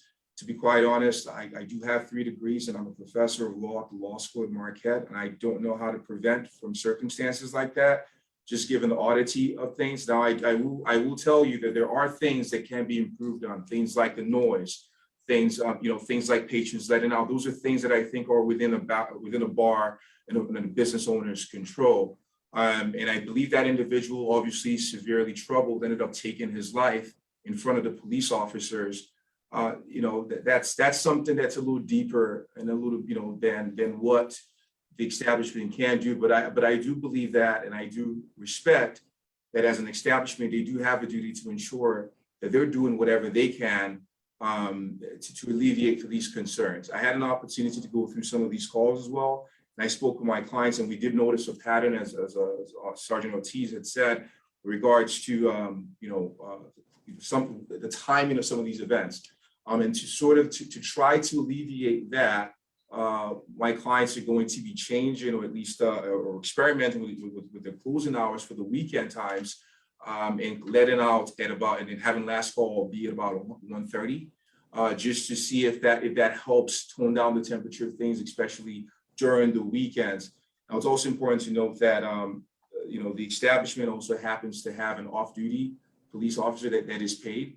And I believe sometimes some of those calls are usually of the 21 calls, a lot of them seem to be proactive calls for just some additional assistance if the thing's not to escalate. I believe the issue of noise, at least based on the record, seems to have gone down, but I think it could, that could be worked on as well. But there is, there is a scourge going on out there, around the world. And I don't, and honestly, we're all trying to do our best in figuring it out. And I think more so now than ever before, businesses must continue to be adaptable and open to suggestions and solutions, because, it's not just going to take my client, it's going to take all of us. So to the extent that Alderman Cole or any other members of this committee may have any additional things that he would like to see happen or like to see the establishment, implement, we're definitely all ears. Well, all I know is I got a lot of people calling me that live over there. They're scared for their safety. And it seems sometimes when the business is let off, they lock the front doors, and that seems to be the end of it for the business. And it's not. I mean, I can say something like this: if that business wasn't there, we wouldn't have that problem there. But there's got to be something that has to be done, because we cannot keep having all of our police personnel tied up in 1 or 2 establishments every weekend. And I've got a huge concern about that. And I got a lot of people that own a lot of businesses down there with a lot of money, and they're concerned. They're concerned that their businesses are losing customers because they hear all this stuff going on. Last summer, I was sitting at a place, and somebody came out of the door there and started shooting somebody down the street. So this stuff is going on continually over there. And I just want to know what we can do to control it, to make it better for everybody. I don't want to close anybody down. I just don't want us to have to be over there with our police department with 8, 9, 10 squads over there every weekend. It's kind of ridiculous, because we got 100 and some odd bars in the city of Racine, and it's only 1 or 2 bars that are having this issue. Alderman Cole, I believe those concerns are very valid, and there are 3 things that my clients are going to be doing. Number 1, they are going to be, changing their last call times to 1:30 on the weekends to at least ensure that the bar lets up easier. Obviously they can stay open to 2:30 if they wanted to. So that's about an hour earlier, just to see if, at least by reducing that time, that reduces the amount of time people are in the establishment. And maybe that we hope that should assist. Secondly, they are going to be hiring on, or at least having 2 of their security guards currently patrol from about midnight till the end, till about 30 minutes after they're closed, the surrounding areas, to ensure patrons are leaving the area and to ensure that patrons are not lingering around, which I think tends to cause the additional problems with the fights on the outside and the noise. And lastly, again, the establishment does pay for an off-duty officer.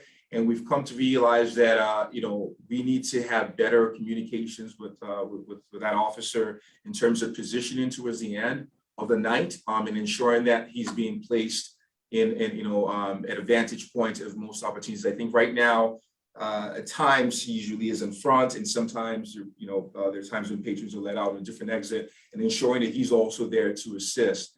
But I want to assure you that your concerns are well received, and again, we say we're going to do these things, and we desperately, we obviously hope that this is going to reduce drastically the amount of calls. And I think the last time my clients were before you, this committee, was October, and there has been a decrease besides the serious incidents occurring in some of these calls in general. So again, some of these things seem to be working in terms of the things and the steps that they're trying to implement.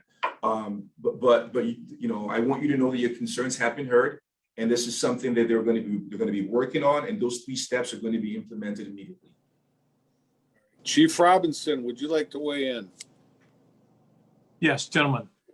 Attorney, gentlemen, I appreciate your participation. What I would offer is something simple. I'm not trying to spend your money, but I would suggest that 1 officer only is not sufficient for that area and should probably be 3. And I would ask that if you're going to do security, that they have the ability to do magnetometers to check to make sure that no one is coming into your establishment with weapons. I clearly understand that once people leave your establishment, that's not your responsibility, but your encouragement for them to leave and go someplace else rather than loiter is greatly appreciated. So you have to help us there. And make sure that you make clear to your patrons that, look, you're under the microscope, and once you heard this saying, you don't have to go home, but you got to get the hell out of here. Well, you got to get out of the area. You got to go someplace. You got to go home. Yeah, and I would submit to you that with the size crowds that I'm aware of that's been brought to my attention, that 1 officer is not sufficient and not a deterrent. So I just want you to take that into consideration. Chief Robinson, I think that is something my clients would look into. I believe there are some other establishments as well in that area, and one of the things Mr. Smith and Mr. Thorpe were talking about was maybe collaborating and talking with them to see if they can chip in. But at least for their own purposes, they are willing to actually consider at least increase in what they do, because you have to realize the presence of that officer as well isn't just a benefit to them, it's also a benefit for the other establishments as well.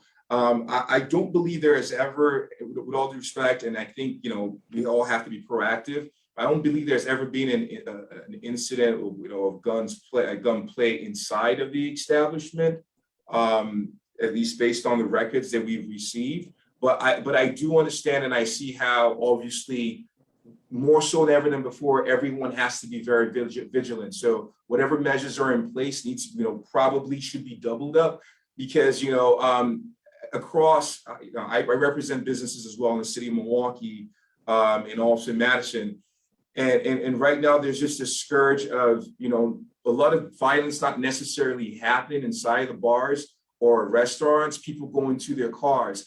And unfortunately, with the guns out there and, the Second Amendment thing, someone having a gun in and of itself is not an illegal thing. There are all these intricacies in this new world that we have to navigate.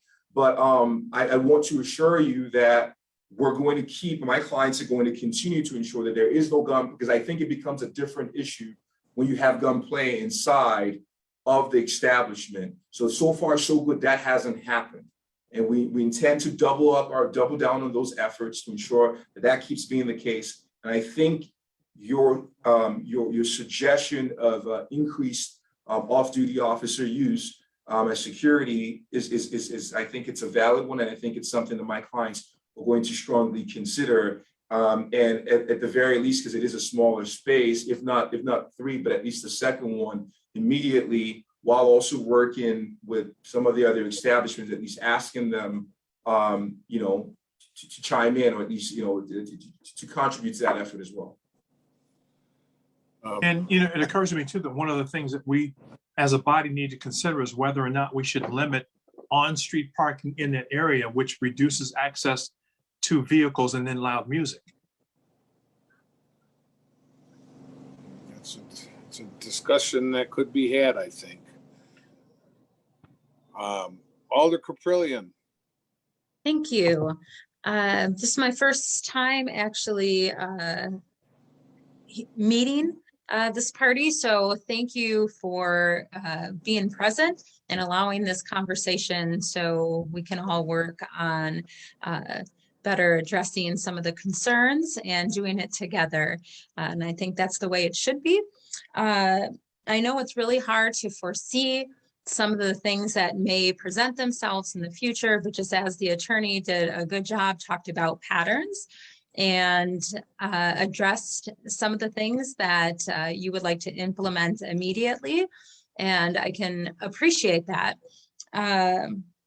I have just a question, and maybe it's this committee, just because I was not present at the last or even part of when this bar was open. So I don't know what was written in the agreement, but some of the things that have been brought up, and as the attorney asked for suggestions too, and as our chief has offered some suggestions, if that would be time for us. I was just going through our ordinances, and I don't know where we are at with having this establishment come in, but it does talk about having a good neighbors meeting should be required if a second offense outside of the 6-month period.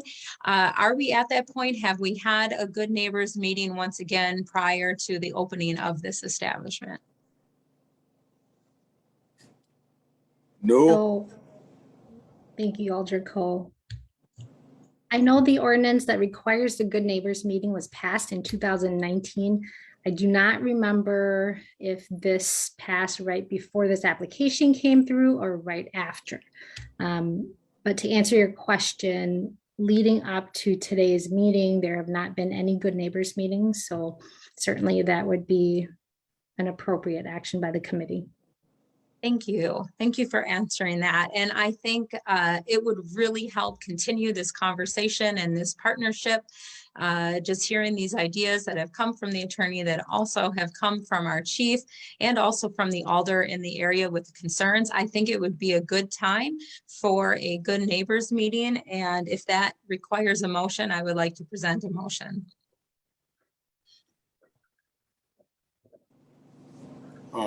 We have a motion. Do we have a second?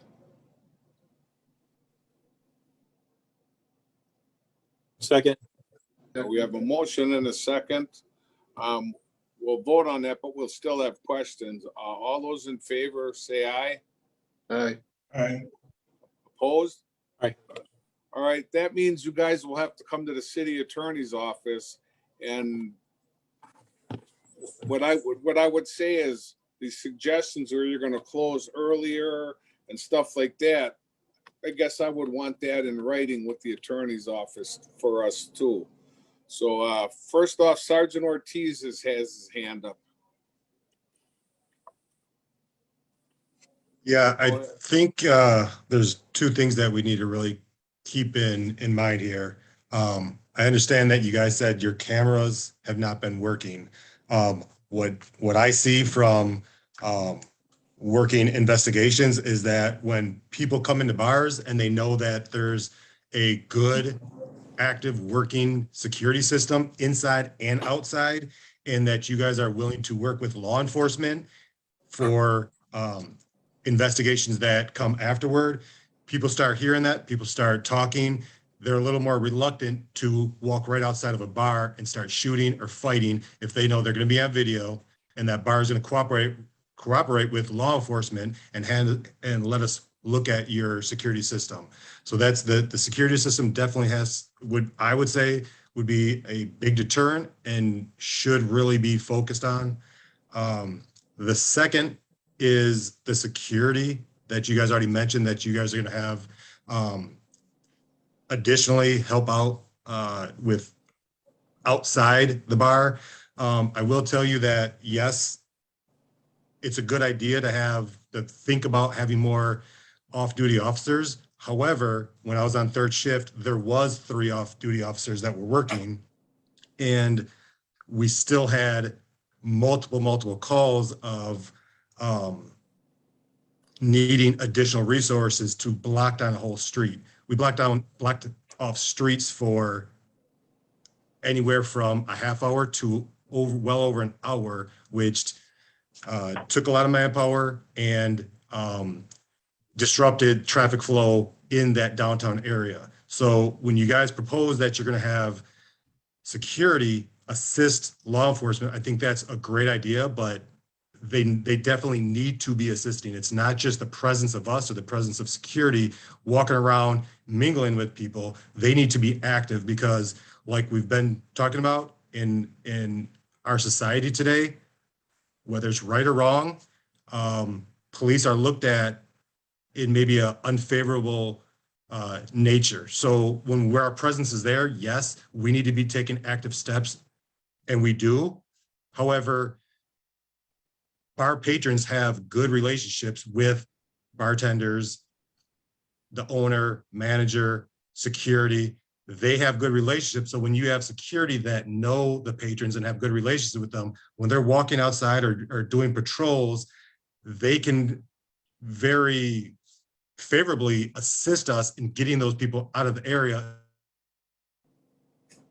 Just, hey, I see some squads, I'm just gonna hang around until they come up and start pushing us out of the area. I think security would be a great deterrent.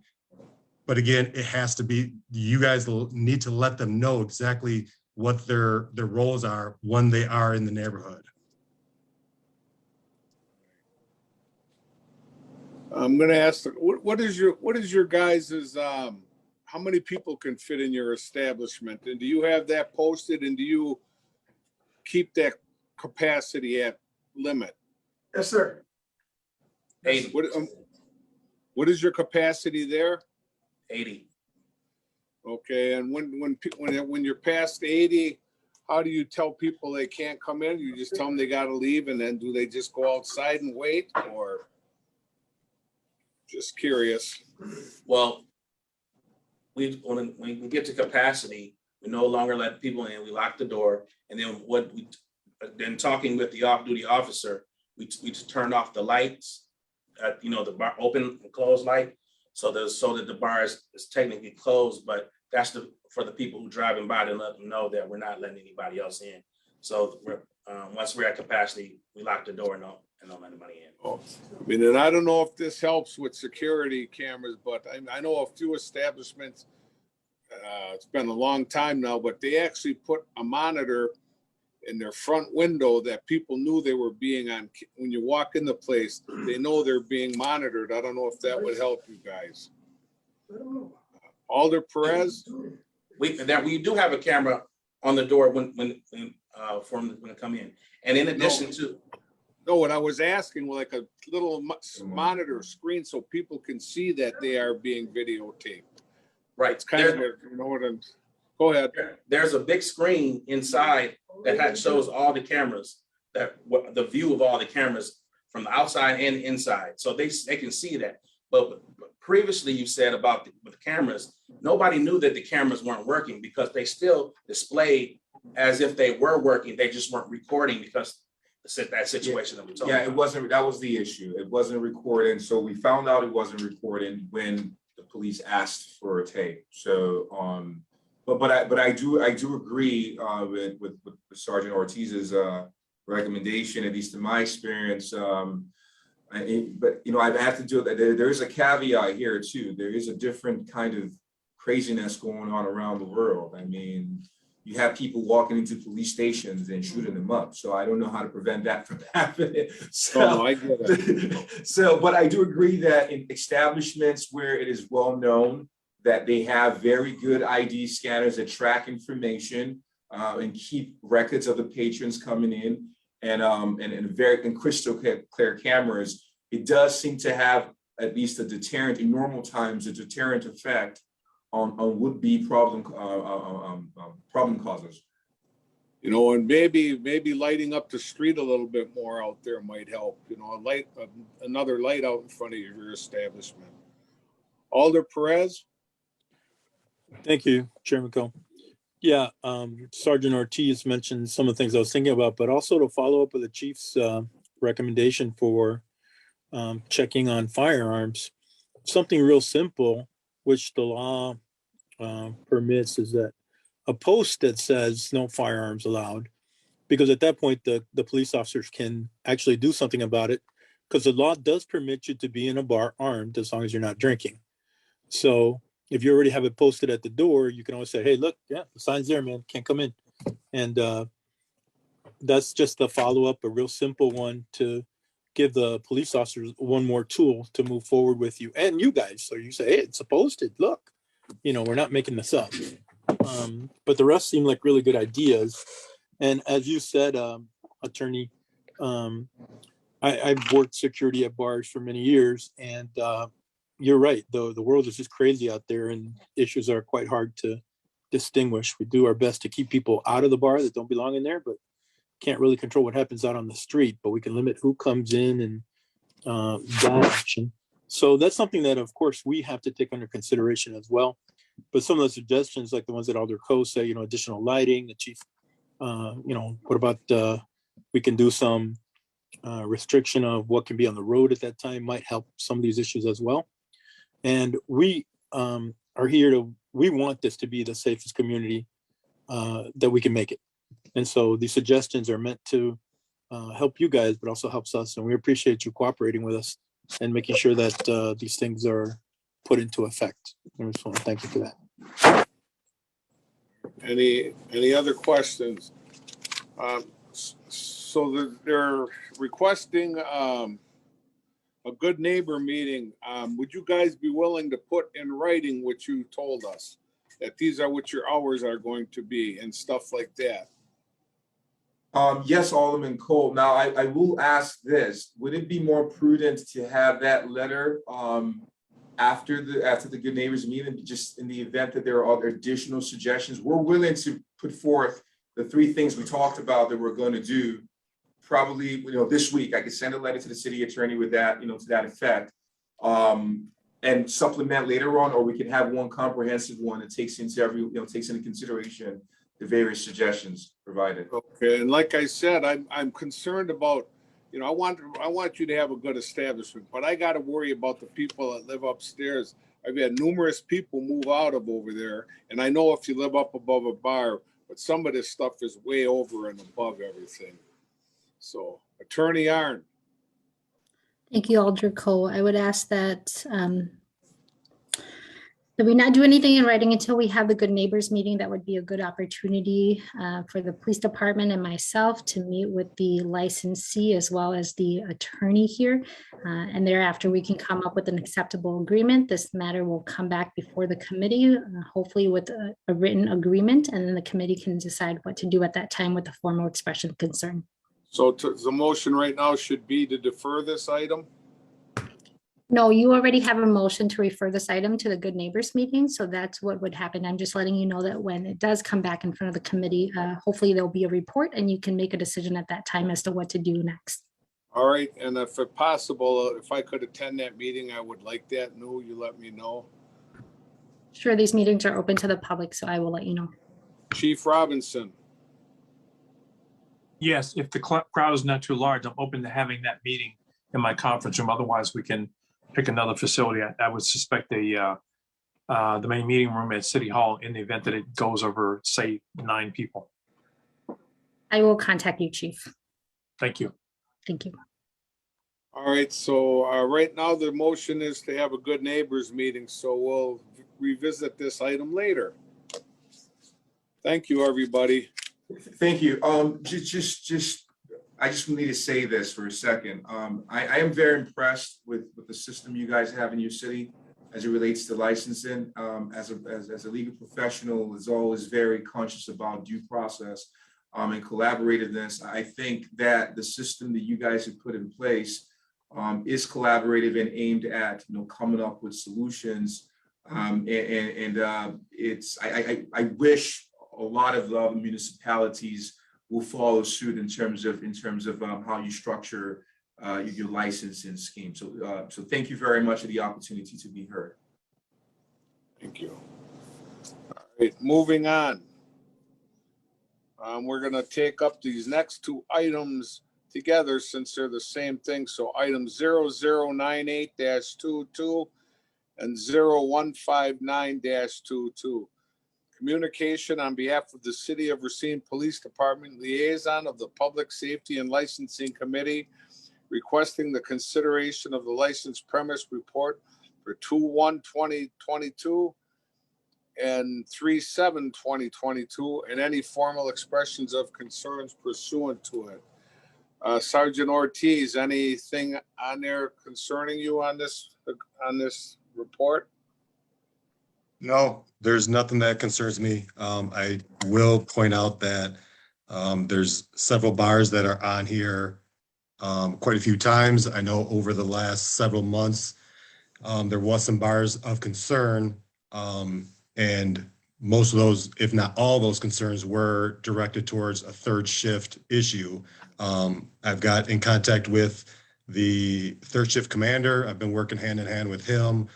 He's come up with a comprehensive plan to put officers actually in charge of certain bars in their area, and they're to go to these bars, sometimes inside, sometimes outside, and just get a feel for the crowd inside, the crowd outside, if there are people loitering, how many cars there are, things like that. So it is an active plan that has been implemented by third shift over the last several months. It's continuing into this month. So I just want to let you know, when you're seeing some of these bars popping up over and over, it's not necessarily a concern at this time. It's just something that the third shift unit as a whole is keeping an eye on. And I just want you to know, a couple of the bars folks told me about it, and they're okay, and they're kind of happy about this because I think it alleviates a lot of problems. So, Yes. With that, I would take a motion to receive and file this item. Motion to receive and file. Do we have a second? Second. All those in favor say aye. Aye. Aye. Opposed? All right, with that, that's the end of our agenda. Take a motion to adjourn. Move to adjourn. We have a motion. Do we have a second? We have a motion and a second to adjourn. All those in favor say aye. Aye. Aye. Opposed? We are done. Thank you guys very much. And thank you, Good night. Chief. Thank you. Thanks, Chief.